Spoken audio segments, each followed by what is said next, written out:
Welcome to Hungry Books. Please subscribe.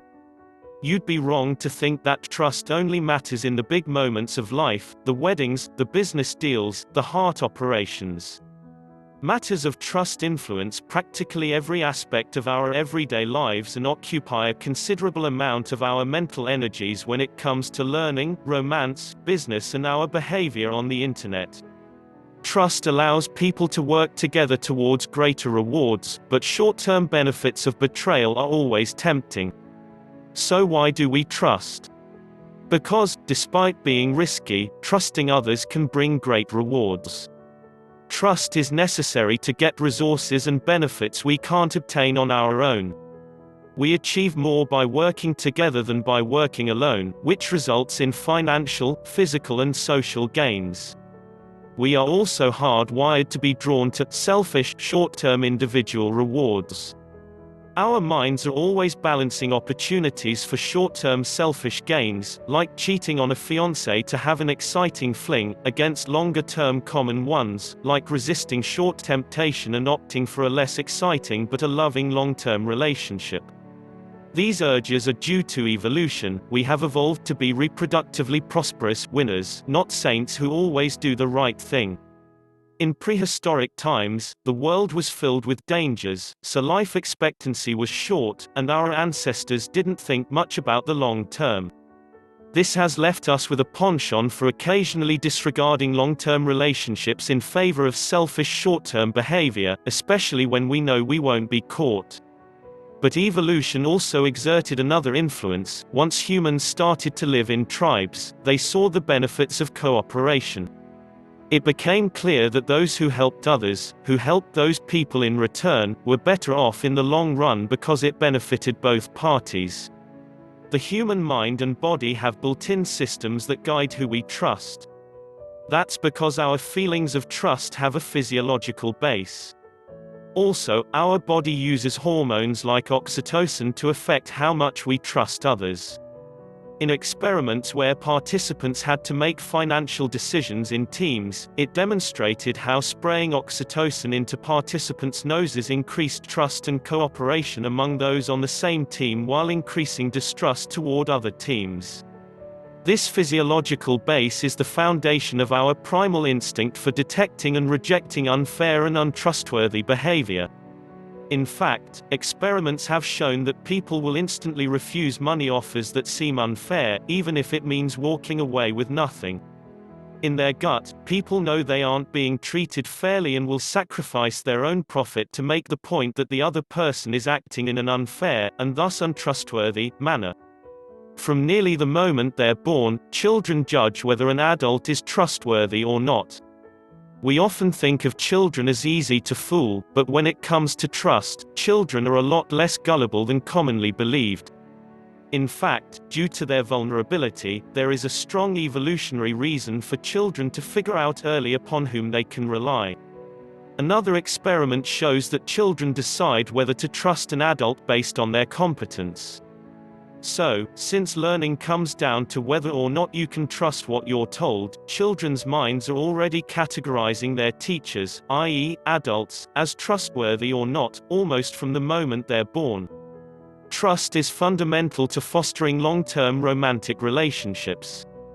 All types of adult relationships, from friendship to employment, involve some level of mutual dependence. But when love enters the equation, trust takes on fundamental importance. From an evolutionary perspective, the trustworthiness of a potential co-parent is more important than that of anyone else. Since the origins of humanity, parenting partnerships have been key to the survival of children. Having two parents to feed and defend the child greatly raised its chances for survival. That's why our minds have been shaped by evolution to need to be able to trust our romantic partners. Unconsciously, we need to trust that our partner will stick around and help care for the child. And things haven't changed. Trust is still at the center of successful, modern-day romantic relationships. This was shown in a recent study examining the role of trust in romantic relationships. Couples were invited to first individually complete questionnaires about trust and then discuss the desired goal that would require major sacrifices from the other partner. The recordings of the discussions revealed that individuals entering the discussion with more trust in their partners showed a much greater desire to collaborate and compromise to find a solution. And it was also found that the more trust one partner had in the other, the more their partner's responses were appreciated as noble sacrifices. What's more, by helping to sustain long-term relationships, high levels of trust also support your general well-being. In fact, study upon study has shown that there are economic, social, physiological and psychological benefits to being in a long-term relationship. The more status, power and money we have, the less we trust others, and the less trustworthy we are. We all need to place our trust in others to obtain what we can't obtain alone. But what about someone who is completely self-sufficient, who has everything they need, and doesn't need the support of others? We're talking about people with high socioeconomic status, those who have lots of money, power and influence. Research indicates that since they already have most of their needs fulfilled and are less dependent on others, they're more likely to be selfish. Higher socioeconomic status isn't only associated with less trustworthy behavior, but also with a reduced willingness to trust others. Scientists observed this when studying individuals of varying socioeconomic status playing the trust game. In the game, each participant is given some money they can then choose to give to a trustee, who will triple the amount of money in the pot, and isn't required to give any of it back. As a participant, you either trust the trustee to act fairly and split the profits with you, in which case everyone benefits, or take the smaller pot home without the risk of trusting a stranger. And just as the researchers had expected, the higher the socioeconomic status of the subject, the lower their willingness to trust. Contrary to what you might think, you can't always trust yourself. If you claim you can always trust yourself to make the right decision, think again. Actually, trusting yourself is a lot like trusting someone else. You're placing a bet on what another person, the future you, is likely to do, and experiments show that the future you rarely act predictably. You shouldn't consider trusting yourself any less of a risk than trusting someone else. You'll be surprised at how good we all are at abusing both our own and each other's trust. There is no single clear sign or golden cue for trustworthiness. Trust signals are complicated and context-dependent. Shifty eyes are a reliable indicator that a person is lying, right? Actually, contrary to what many people believe, isolated gestures and expressions will tell you nothing about whether a person is trustworthy or not.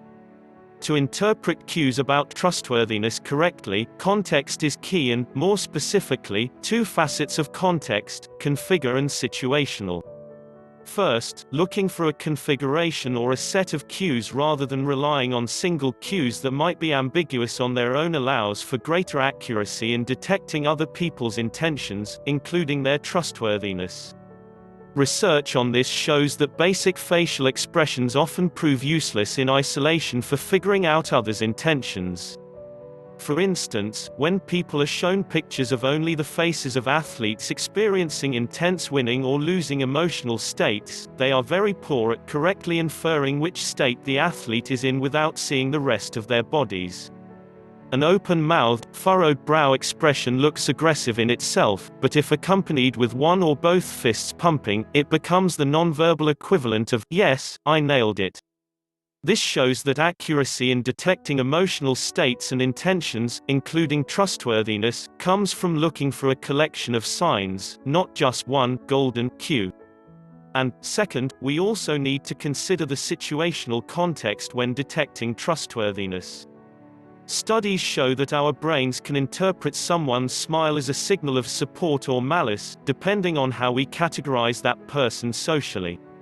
Your best friend's smile will make you feel happy and safe, but your sworn enemy's smile will likely arouse your suspicions. Technology and online social interaction have opened up new ways to manipulate trust, for better and for worse.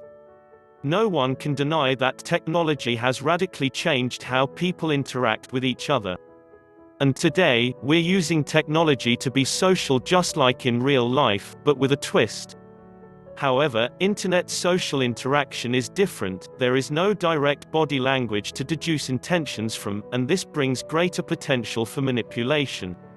For instance, we normally judge a person's trustworthiness by visual cues. If, for example, they constantly fidget or touch their face, they might be untrustworthy. But, on the internet, we can't access that information and are therefore deprived of reliable signals about the intentions of others.